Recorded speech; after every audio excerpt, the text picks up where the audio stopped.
Figure It Out podcast. Living that marketing life.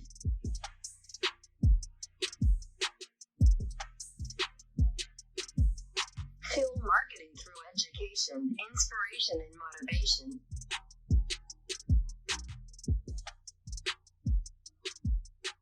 Thank you for listening. If you like this episode or any other episodes, suggest it to someone who may enjoy it as well.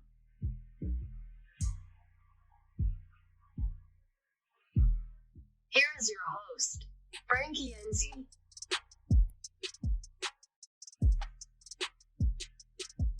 What's up, listeners? Thank you for listening. Today's guest comes from Australia. She knows a thing or two when it comes to TikTok.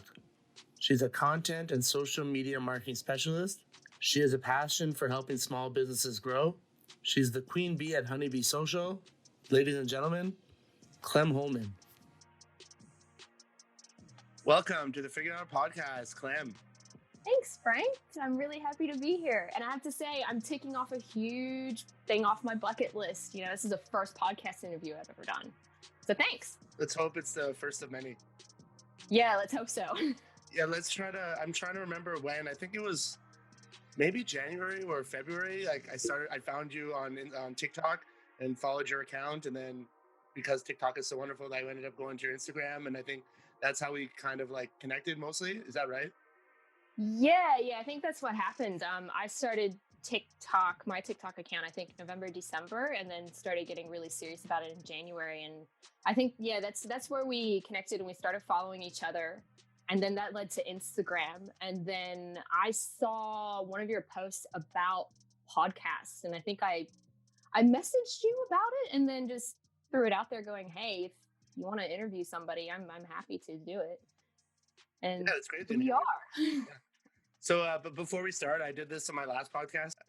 People do rapid fire at the end of the show. I'm going to do it at the start just to get the blood flowing. So, nothing crazy. Don't worry. All right, are you ready? Sure. All right, favorite Avenger? Oh, Thor, because he's super hot. Okay, cool. Favorite actress? Monica Bellucci. I don't know what that is. She was in The Matrix. She's that super hot Italian woman who, like, I'm secretly jealous because I swear she's like 10 bowls of pasta a day and she's a fox. I'm not sure. I didn't watch Matrix. I know people go crazy. Next one. What do you do to get rid of stress? I go up to our property, which is in this little spot in New South Wales called Putty. It's about 2 hours away from Sydney, where there's one bar of mobile phone reception. There's no internet, and it's just trees everywhere. It sounds peaceful. What's your favorite number and why? 2, because it's easily divisible, but my other number is 7. So if I don't know the answer to something, I'll say 7. Okay. Throws people off. Lucky number 7. Did you play any sports growing up? And if you did, what position? I was a ballet dancer until I screwed up my knees and sprained my ankle like 4 or 5 times. And then I was in crew for about 2 years. Nice. So rowing. Okay, that's interesting. That's pretty tough sport. Yeah, it is. Last time you worked out, and what did you do? My legs are painted on. Now, I go for a walk, try to go for a walk every day with my son. Just that way he gets outside and I get outside and we get a little bit of vitamin D. So I guess that counts. Yeah, and we go what's called bushwalking, which, you walk into the forest or the bush as it's called out here. So we do some of that too. Sweet, I'm jealous. If you had an intro song, what would it be and why? That's a challenging one because the Spotify playlist I listen to is 27 hours long. So there's so many to choose from. I think it would have to be something from Led Zeppelin just because it's super energetic and really like gets the blood pumping. Yeah, that's what a lot of the hockey teams use. So that's pretty cool. Yeah, they're smart people. Nice. If you can have one animal as a pet, what animal would you choose? Any animal. My cat, because I already have her. Okay. Two more? No. It would be a wombat because wombats are brilliant. Like you could apparently you can almost like train them like dogs. Essentially, they can be quite sociable, and they're giant pillows pretty much. I mean, granted, their hips are like this huge plate, but It would be a really good weapon too, in case anybody like breaks in. They would just charge at them backwards with their plate and then make them trip, essentially. So I have to check this I out. have a crazy, yeah, I have a crazy imagination. I'll send you some stuff on wombats. Sweet. Or there's the ibis. So the ibis, aka dumpster duck or bin chicken, that's my spirit animal. So I'd probably go with the ibis.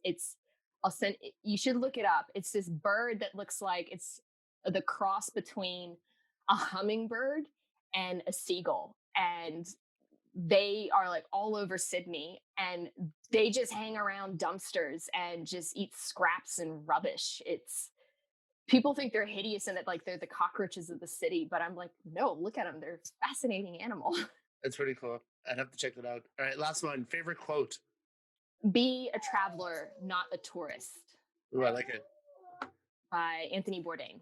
Oh, sweet. Too bad he's gone. Yeah, I cried that day. Yeah, it was tough. So yeah, to tell us about your business. So you're in Australia, which must be fun.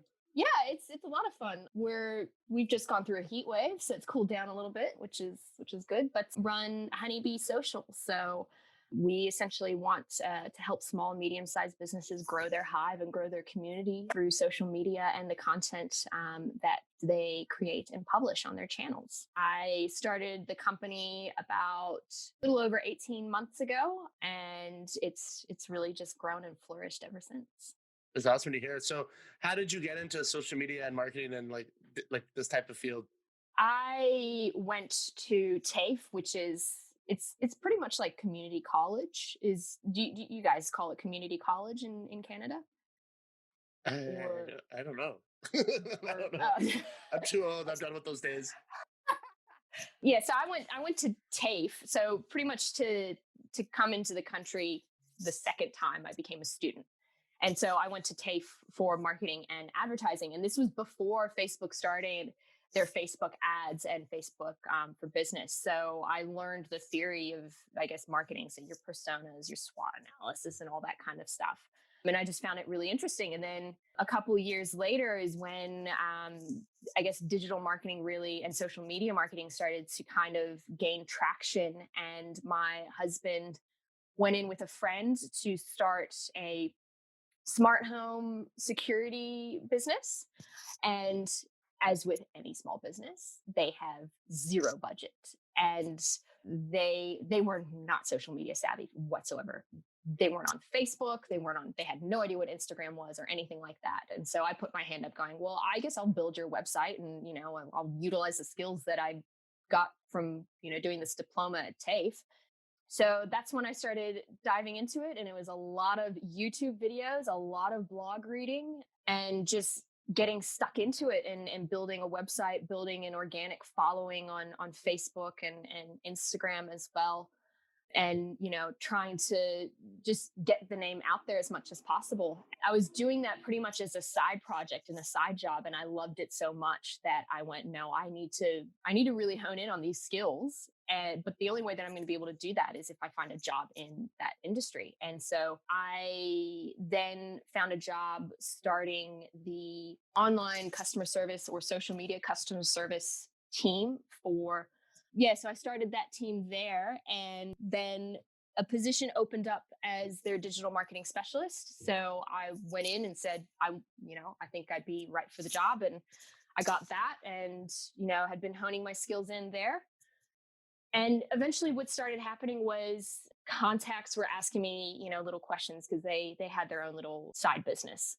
Or friends started asking me questions because their mom had a business and they weren't really sure what to tell them because, their mom knew that Instagram probably was the right channel for them to be on, but they had no idea how to use the app. That's when I saw, well, there's not really any actual support for a small business or an entrepreneur where they can get a specialist or a true professional in the industry to help them out. And that's where Honeybee Social came in. And late last year, I'm going to quit my full-time job and just see if I can make this grow. And that's what I did. And here we are. That's awesome. So you started off kind of like a small bee, and then you eventually, I became the queen bee. You're the queen bee. Someone had to say it, eh? So Yeah. what were your first thoughts when you're like, you know what, maybe I can do this on my own.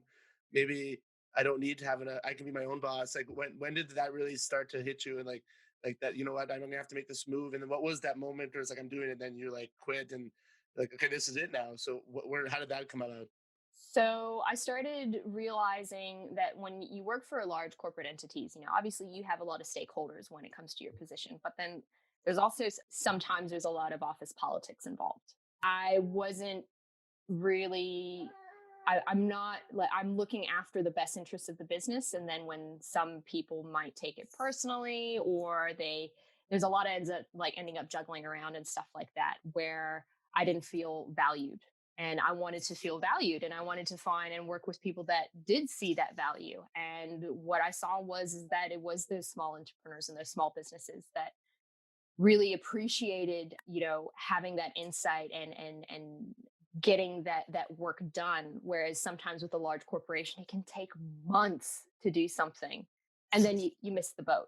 Yeah. You miss the boat on that trend. Where I like to move quite quickly, and sometimes you just have to jump on a trend. And if you have to go and get approvals from 10 different people, you're going to miss that chance. For me, it was very much getting that flexibility and being able to work with people that were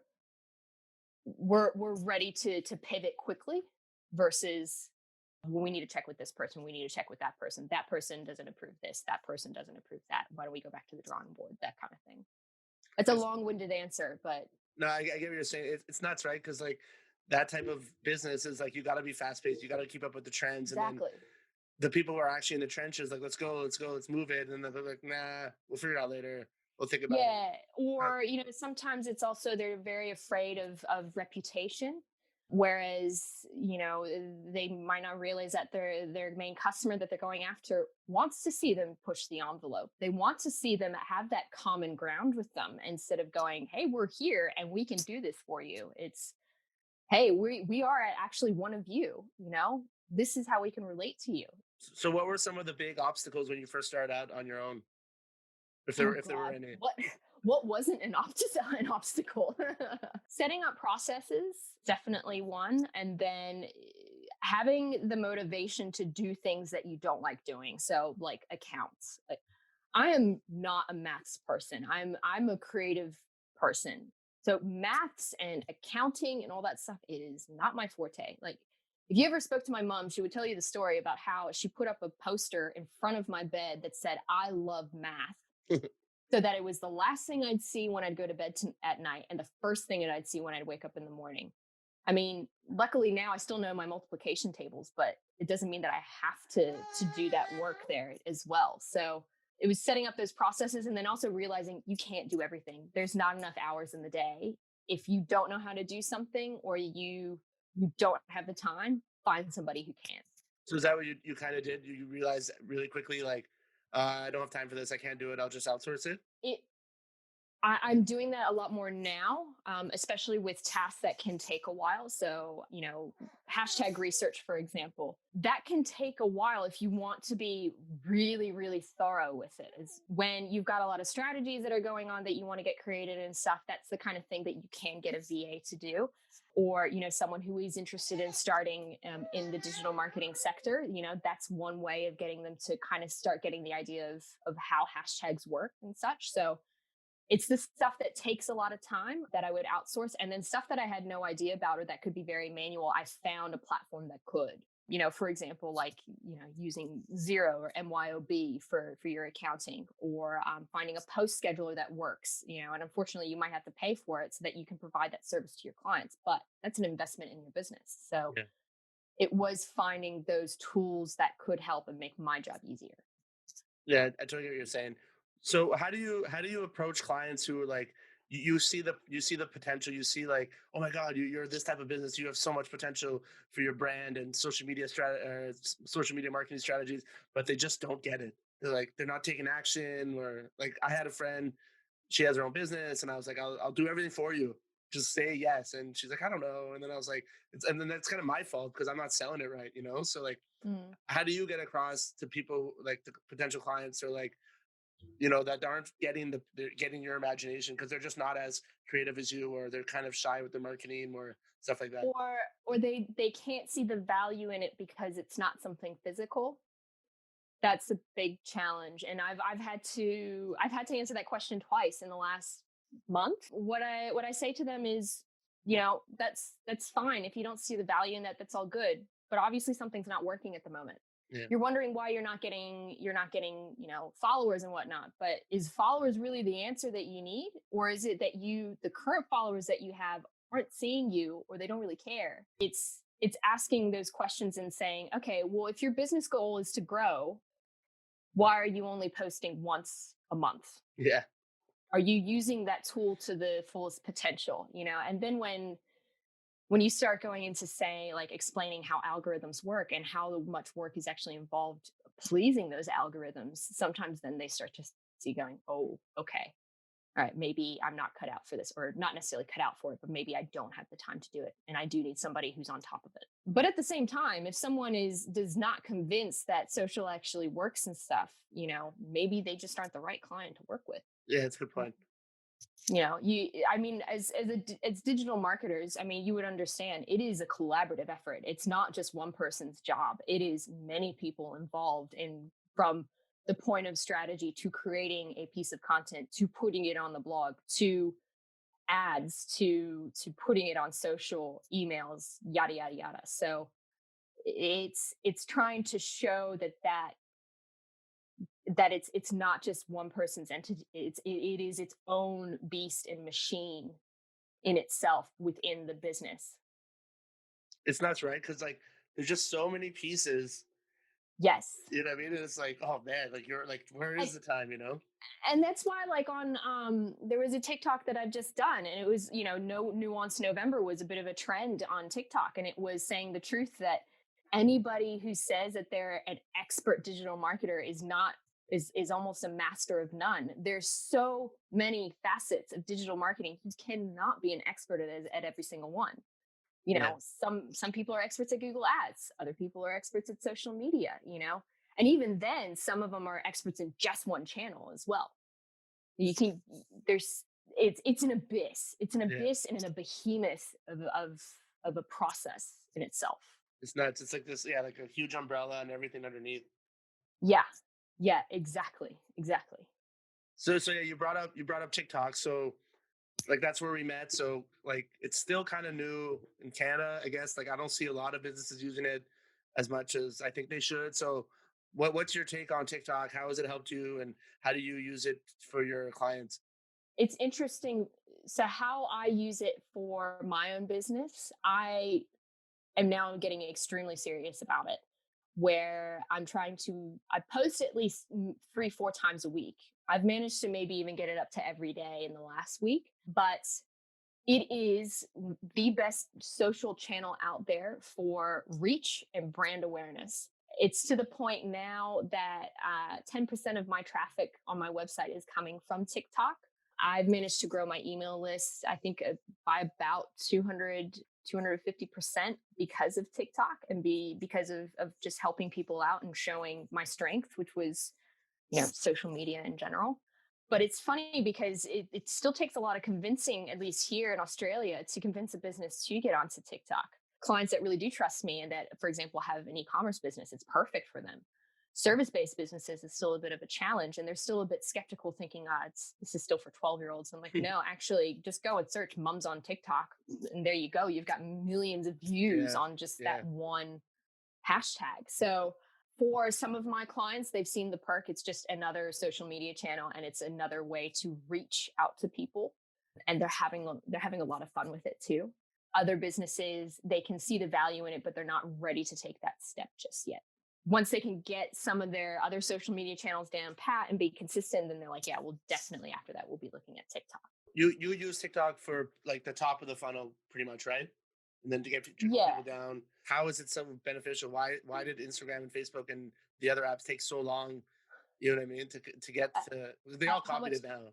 How much time do we have, Frank? I don't know. So, okay. All right. So if we want to get a little technical, then let's talk about the TikTok algorithm. Now, I'm not an expert because TikTok hasn't necessarily published their algorithm, or there's a lot of theories going on, but TikTok is very, very, very much based on the user's preferences, right? From a user perspective. If you like, for example, when you first start your account, it'll send you anything. So usually it'll send you the most popular TikTok. So, right now it's probably Charlie D'Angelo, whatever her name is, or Bella Roach or whatever. But they'll send you a few of those. They might send you some that you're like, why the hell would they send this to you? But the second that you like a video, so for example, you find one with puppies and you like it, they're going to start sending you more puppies. It's purely based on your preferences, on how long you watched, if you've commented, if you liked that person or that TikTok, if you follow that person.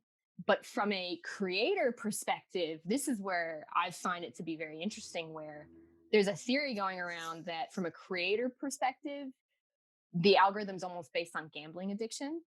You know how, like, if you're at a poke machine or a slot machine, you're pushing the button and then you win a little bit and you're like, oh, I can keep going. Yeah, I can definitely get that jackpot. And you keep going. You might lose a little bit. You might win a little bit more. And then suddenly you hit the jackpot, where you hit the feature, where you get free games or whatever. Some people think that from a creator perspective, the algorithm is like that, where you'll get a decent amount of views for like your first 3 videos, and then you won't. And then you might get a few decent views, and then you won't. And then all of a sudden you go viral. And then it goes through that pattern kind of all over again to keep you creating, to keep you making those TikTok videos. But what I have found also is stick to your guns and stick to what you're good at. So I never put on anything personal onto that TikTok channel. It's my channel is always about marketing and helping those people, those small businesses, with handy tips. And, this is how I do a strategy, and, take some time off and take a break, or even, hey, I'm looking for businesses to get some Christmas gifts off of, that kind of stuff. Like, let's help each other out, sort of thing. Okay, so TikTok has gone back to the basics. It's gone back to what people want, whereas people have forgotten that Facebook and Instagram are not, at their core, they are not a social media network. They are a business. Yeah. And what do businesses do? They try and make money the easiest way possible. What Facebook has done, for example, is they've gone, oh, well, we're changing the algorithm so that you'll be seeing more genuine posts and do genuine conversations with your friends, your family, your groups. And so business pages now are not reaching, they're only reaching like 1, 2 to 2% of their followers. So what has happened? They are now forcing businesses to pay to get their posts in front of the people that follow their page. But does that necessarily mean what the Facebook user really wants? Do you really want to see Aunt Agnes's Shih Tzu for the 11 billionth time? No. You might want to go and see the really cool products and the really cool stuff that this local business has come up with, and you align with that. And Facebook isn't really letting that happen anymore. Whereas TikTok, that's how the user algorithm works. You love that stuff, it's going to show more of it to you. And the same thing with Instagram. It's become a very flooded market. And there's also a stigma with Facebook and Instagram that you have to be very polished. And with TikTok, that's not the case. You have to be less polished. You have to show your true self. I think now, especially since people have been in their tracksuit pants and in their leggings and yoga pants for the last 7 months, stuck at home, we don't care if you haven't shaved. We don't care if your hair is not done.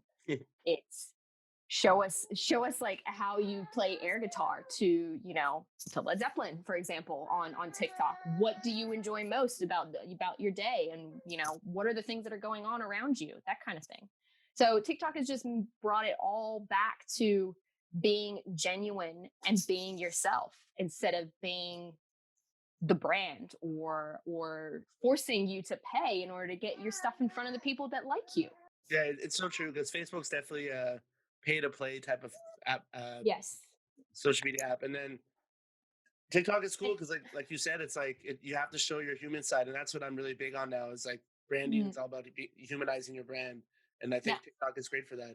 Now, mind you, TikTok will be going down that route. They will become a pay-to-play network eventually, and I honestly, well and truly believe that they will also surpass Instagram and Facebook. They will become the dominant social media channel eventually. But that's probably a couple of years down the track, but that's what they've gotten back to the core of what people want. They want to know what you're up to. They're inherently nosy. They want to see into people's lives, and TikTok has allowed them to do that. It's so true. And I follow hashtags, and I learned so much from TikTok rather than doing Instagram. Like, I'll learn a SEO trick or a Facebook ad or a bunch of your videos. I've saved a bunch of them and shared with my friends. So it's like, unlike Instagram where it's just so it's just so like fake, and like, yeah, exactly. They get all the TikTok videos from like months ago are now on Instagram Reels. It's like, I've already seen it. So people are like, hey, check out this video. It's like, that's so old. Like, I've been there, buddy. Yeah, so it's pretty nuts. Do you have any like cool success stories from TikTok for your clients or for yourself, besides meeting me, of course, but something else? Yeah, I've actually gotten a couple of clients off of it. We've managed to do this podcast interview, and there might be another podcast interview that I'll be doing with somebody else. There's a couple of people with blue ticks that follow me too, which I'm nice. Like, oh, that's pretty cool. Like, cool. Wow, you think I'm cool enough to hang out with me? Whereas, but also like my Instagram following has increased. And I honestly think it's because of TikTok, because TikTok allows you to go and follow to show your Instagram handle or your YouTube handle. So even my YouTube channel has increased as well. Now, granted, I think it's also because YouTube is a slow burn. And so, your videos do grow and are gradual. From what I've seen, it's, not to sound like selfish or anything, the Honeybee brand is growing all thanks to to TikTok. Like I said before, the website traffic now is 10% of it is coming from TikTok. If you look at just the social media channels, it's nearly 50% of the traffic's coming from TikTok. And I might be a small fry, but to me that means a lot. I've obviously have found the crime of opportunity and taken it, and it's working out in my favor. It just shows that, like, because I have so many friends who I tell, like, use TikTok. Why aren't you using TikTok? Like, why aren't you using social media, not just TikTok? And people. I'm a really big believer of people are like consumers and producers. And like for me, I don't use Instagram and social media that much like I used to. Like, consume content now. It's like either produce it or consume stuff that makes me produce it. You know what I mean? So you're becoming a producer. You give out great tips, and you're consistent, which is hard because like people must run into, I guess we'll call it like writer's block or something, but like it's very interesting. And don't get me wrong, I run into that as well. Like it's hard sometimes to find topics, but no, I just think it's awesome that like, because like I guess I've kind of seen you grow from like a few months ago to now, and like you said, like your numbers are up and like verified accounts following you. So I think that's awesome, and it just shows that like people need to jump on the trend before it goes away. Yeah, and like we were discussing before, this is the golden age right now, and it's not going to be here forever. But and again, it's not just about followers and stuff like that. It's even comments, and like if you end up being consistent and you stick to your strengths, which obviously usually your strengths are what you start your business about. Eventually, you'll see people commenting and asking questions, and you can use those to create TikToks. You can do duets and stitches, and they've given you all of these other avenues to create content based on video. Yeah. And you and I both know the video is one of the most engaging mediums out there.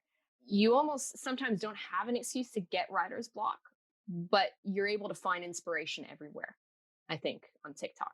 There's a niche for everybody too. Let's I know, put it it's out unreal. There.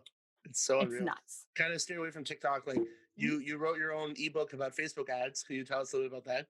Yeah. So, well, if we're going to steer away from TikTok, I did some TikToks on, I did some TikToks on Facebook ad examples that would work. And these are ad examples that I have used for my clients that have worked really well too. And what I have found is that some of my clients, they feel a bit overwhelmed when it comes to trying to convince people to use their services or their products on Facebook ads.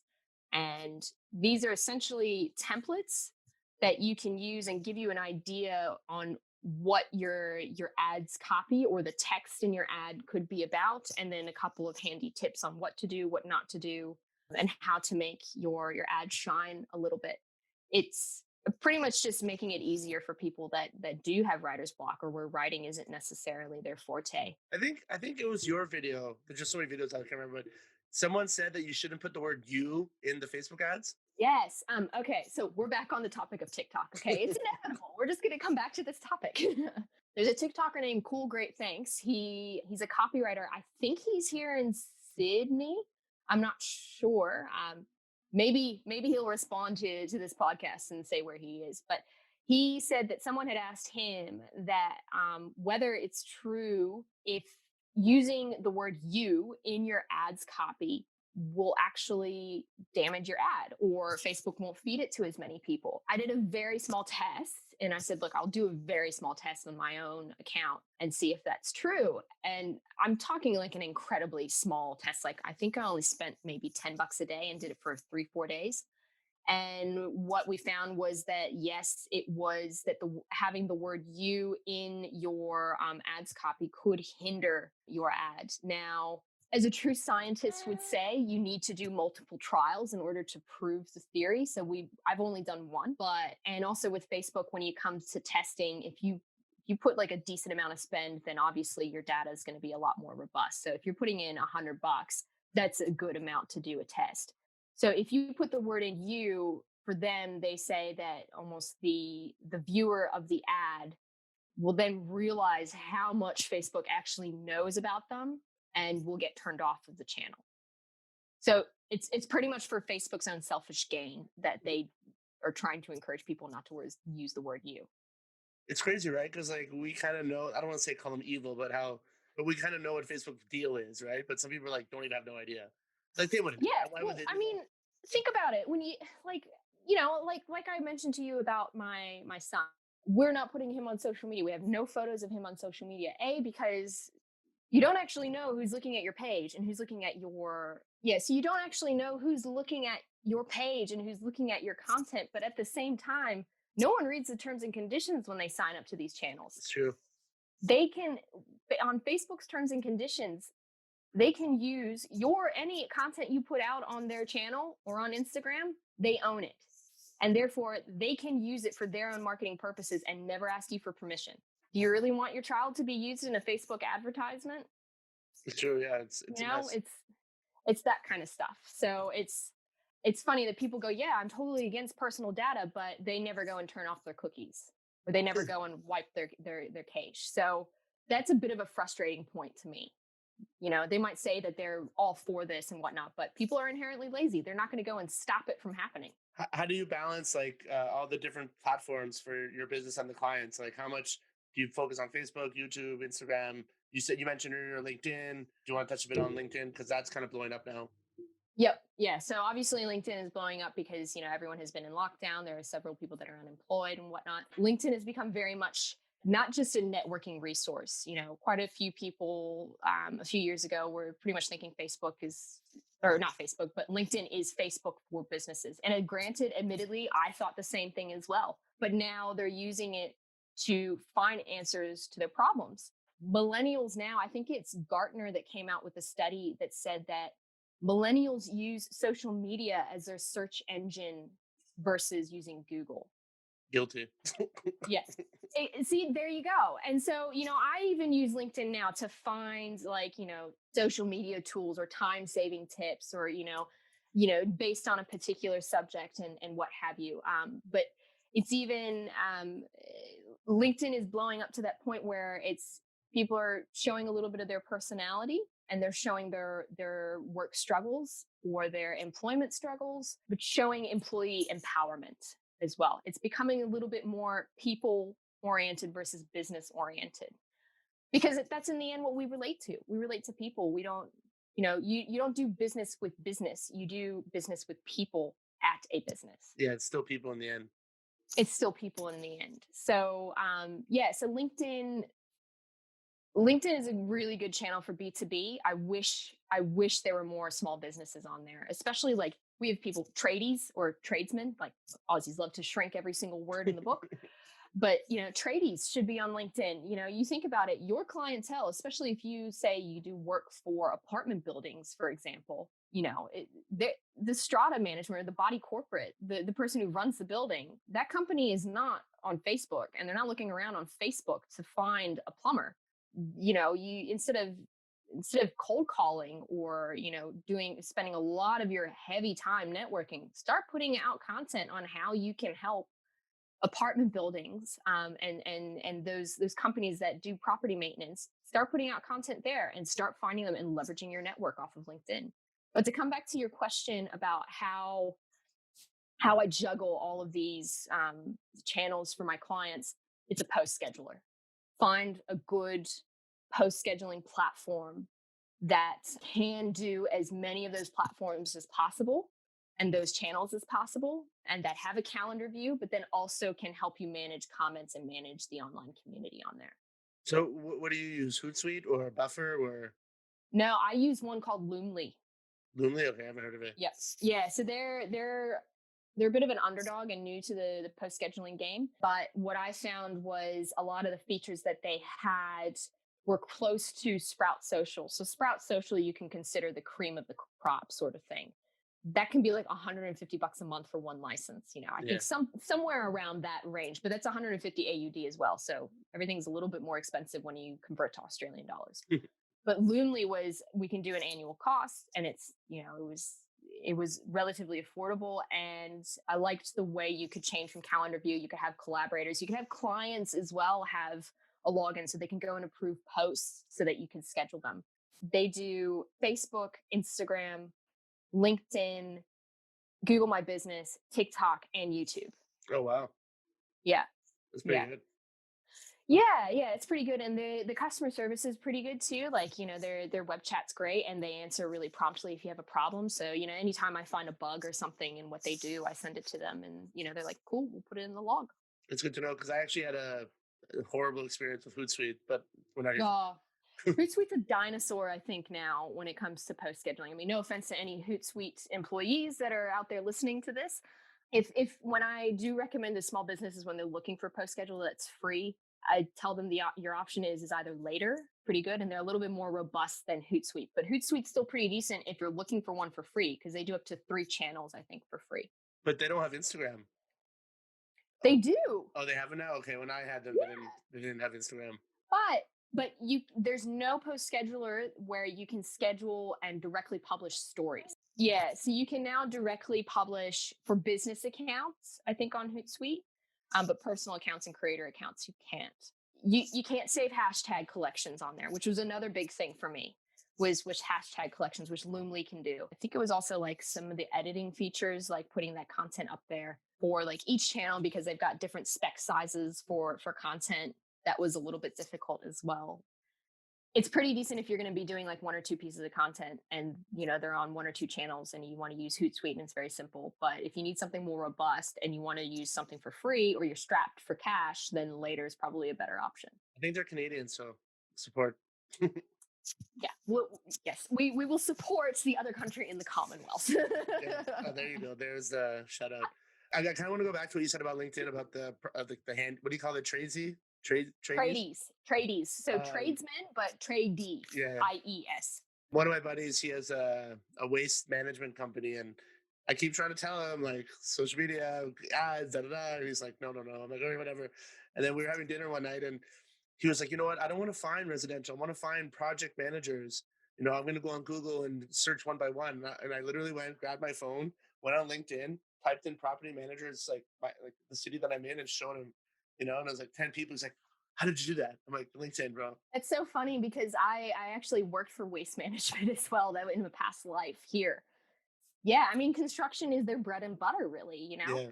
It's not Instagram. It's not Facebook if you want to go after. You have to be on the network. Some people may say, yeah, but, Instagram's a really popular channel. But you also have to think that your content and even your ads are invasive. They're invading someone's personal feed. Radio is the worst one because you have no choice but to listen to it in the car, which is why people will pay the premium for Spotify so they don't get ads. It's true. Why put yourself in the position to have someone get turned off of your brand when they are in their personal time scrolling through Instagram, when you could invade their space, when they're at lunch looking on LinkedIn to find what you offer? Yeah. There's more intent there. Yeah. But then the other thing is that your friend, is he on Google My Business? To be honest, probably not. Okay, well, come on, man. Yeah. Google, Sorry, go Google on. My Business is the other thing. Yeah. A local business needs to be on Google My Business and active. And people might not believe it, but that is the case. Like It's true. it's one spot where you can show your products and services, and it's the one spot also that people can put in reviews. And people now can search for businesses around them and filter according to ratings. It's nuts. You really think someone's going to filter by 2-star ratings? No. No, of course not. The people that are going to filter by 2-star ratings are people like us that are trying to find businesses that you could go and help their digital marketing It's to true. get them to 4.5 stars. It's Yeah. not going to be your customer. Yeah, good point. Yeah, it's nuts how people, it's 2020 and people are still lacking all this social media stuff. It's fear. That's what it is. It's Fear. just complete fear. That's Yeah. what I think it is. It's fear of change. But the thing is that they'll be left behind. I think it was Gartner again who brought out a study, and they said by 2025, over 80% of selling interactions will be digital. I believe it for sure. I totally believe it. Like, Yeah. I mean, I've become a massive introvert. I'd rather text than call someone. I'd rather stay at home and surf the internet or TikTok to find something. Like, It's it's hilarious.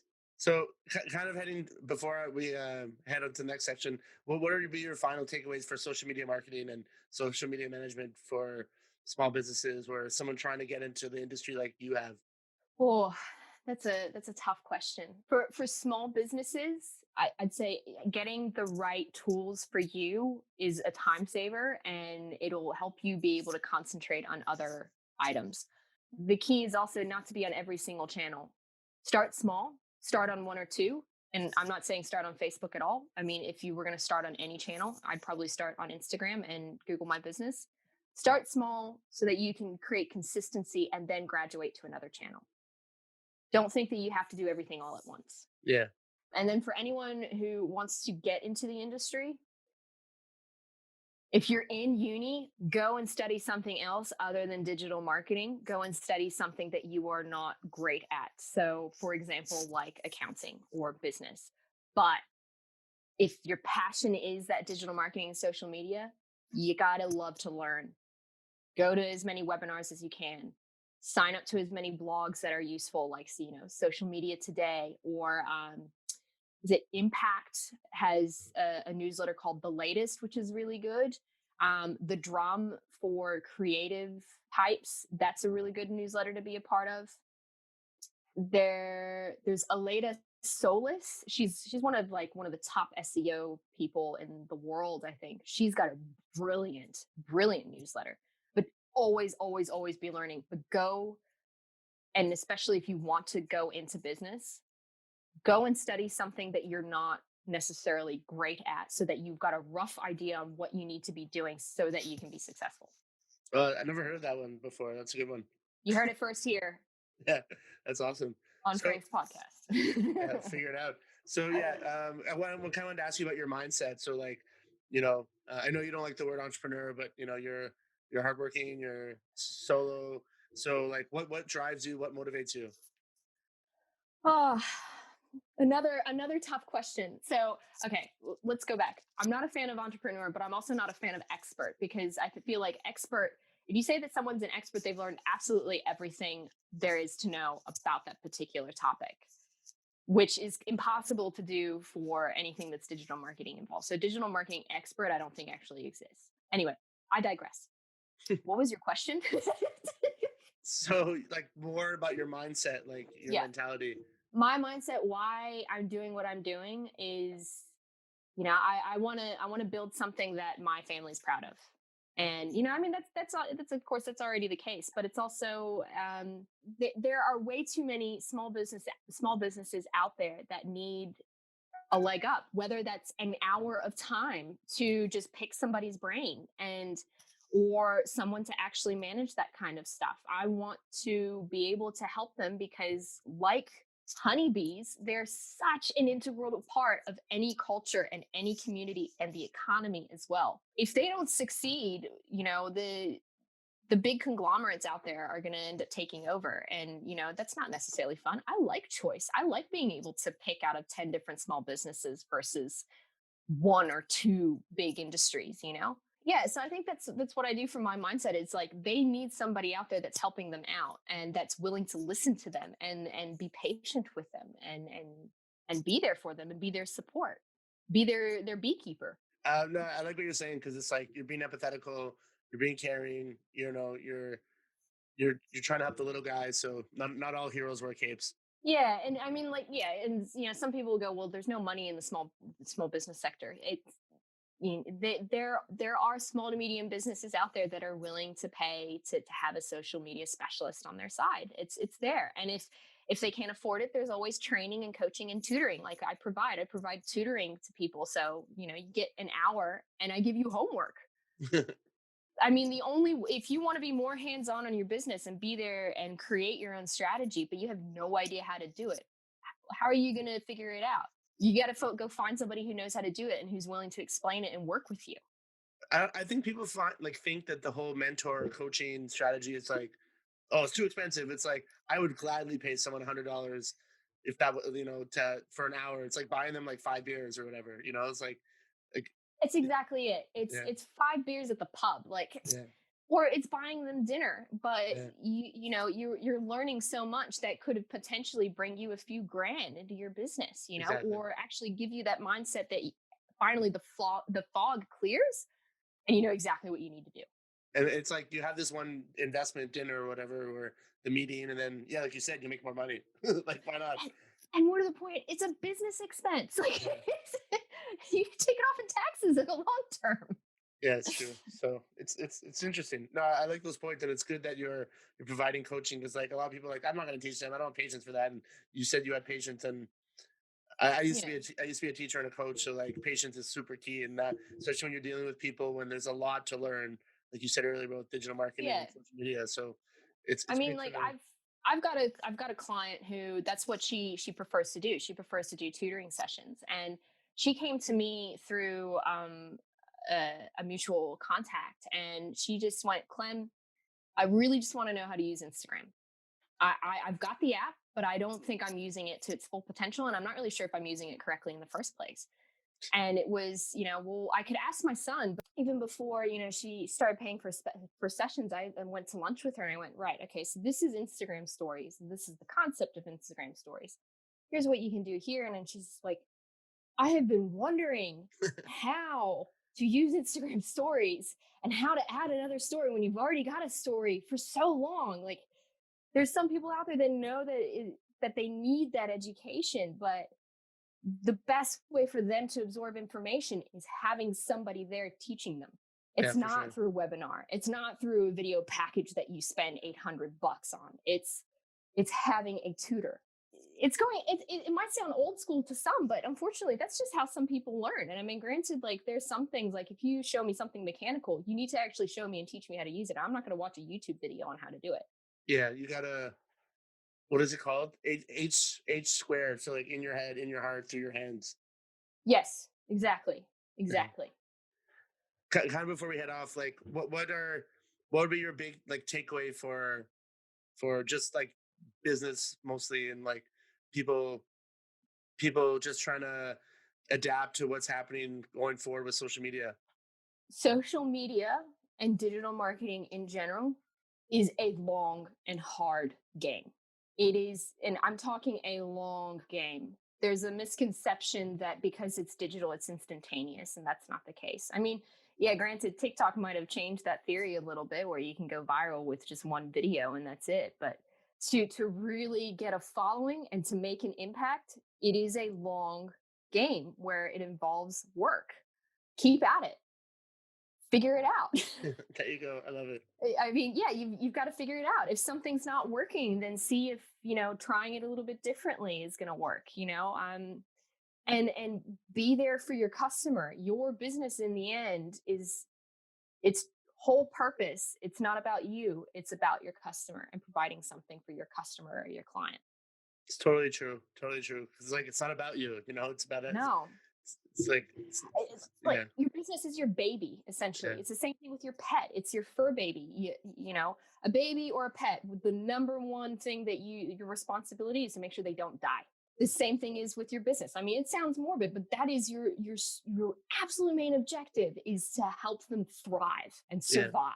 Yeah. And grow. You know, and in the end, your business is not about you. It is about what you can provide and serve to your customer base. Totally agree with you, because people don't realize, like, you have to do everything. It's just like you have to do it. You know what I mean? Like, don't be lazy. Yeah. Don't be fear. Like Exactly. you said. Exactly. And social media is not to sell, it's to build trust with your customer or client. It's the same thing as your website. It's, man, I could keep going with this question. It's such a good question. It's, it is there in the end. Like, you're attracting somebody to you. They don't trust you. One of the best ways to get them to trust you is to show yourself off, show your business off on social. And the very last point that I have, social media is borrowed media. You don't own your account. It can be turned off at any time without you knowing it, without you even being given a reason why. So if you are going to be on social, focus on your website first and foremost, and make sure that your website is on point, because you need to point people somewhere to learn more about you. And your website is the one thing that you 100% own. So if your social channels disappear tomorrow, how are people going to find you? You never know. Like, Instagram just can be gone tomorrow, and there goes all your followers. Exactly. Like, people online that you follow for social media that, like, you could suggest to other people. Al We Social. She is the Instagram queen. She's in Melbourne, actually. She's actually from New Zealand originally, I think, from her accent.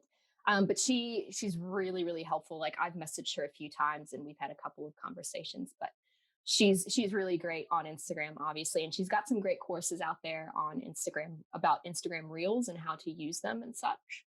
Social media as well. Oh my God, it's a great question. I've got two about copywriting. Cool, great, thanks, on TikTok. I don't think he's on any other social channel, so you'll have to join TikTok in order to watch him. But his stuff is really intuitive, and it's like you just keep watching it. And he's got some really great points for building a brand and building a business. Suze Chadwick, so SUZ Chadwick. She's great. She's got an amazing podcast as well. Yeah, so I listen to her quite a lot. Obviously, with Facebook, Mari Smith is the way to go. She's the big Facebook expert. And that's Mari, not Marie. But yeah, I mean, off the top of my head, that's who I can think of. For SEO, Hey, it's Will. So WIL. He's great. I think I just started following him. He's got like a beard, right? Yes. Yeah, he's pretty cool. I like him. Yeah. So I think he's in the States. But he's really great because he explains SEO so well that anybody can learn what SEO is and understand it. Nice. Yeah, I found him on TikTok and I went to his Instagram. Yep. So that's cool. Yep. Perfect. I think I don't want to take much of your time. So do you have any, what do you want to let people find you, or where they can find you? Yeah, so you can find me on TikTok. So my handles for TikTok and Facebook are, the @ Honeybee Social. On Instagram, it's honeybeesocial_AU. Honeybee Social was taken by somebody else, unfortunately. And then I'm also on LinkedIn, and you can find me at Clementine Holman on LinkedIn. And yeah, let's connect. Yes. Kind of before we head off, just I miss Australia. I was there 2 years ago. Where did I go? I went to Sydney, Melbourne, and Adelaide. And we actually had a hockey tournament in Adelaide. So I got to play hockey in Adelaide. So that was pretty fun. Wow, that's pretty cool. Like, I came out here backpacking 2008. And when people ask, like, why did you want to stay? I just went, good beer and cute guys, which was true. It was true. But I came out here on a work. Like, I remember I remember when I realized, I'm like, I have to live here. I was sitting at Opera Bar. So you remember where the Sydney Opera House is in Circular Quay? There's a bar that's right in between them.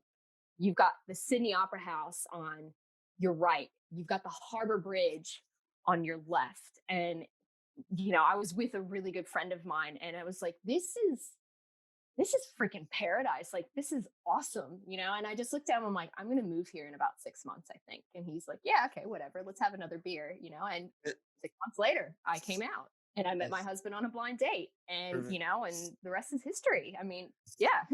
That's awesome. All right. Well, this was great. I loved the insight, the passion, the knowledge. You're not an expert, but You're close. I'm a specialist. I Absolutely. tell people I'm a specialist. So, Yeah. but yeah, I'm happy to connect with anybody. And if anyone has any questions or anything, please, by all means, message me. Okay, cool. All right. Cheers. Thanks, Frank. Figure It Out podcast. Living that marketing life.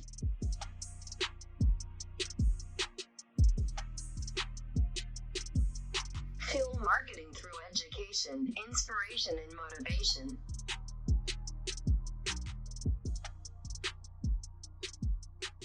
Thank you for listening. If you like this episode or any other episodes, suggest it to someone who may enjoy it as well.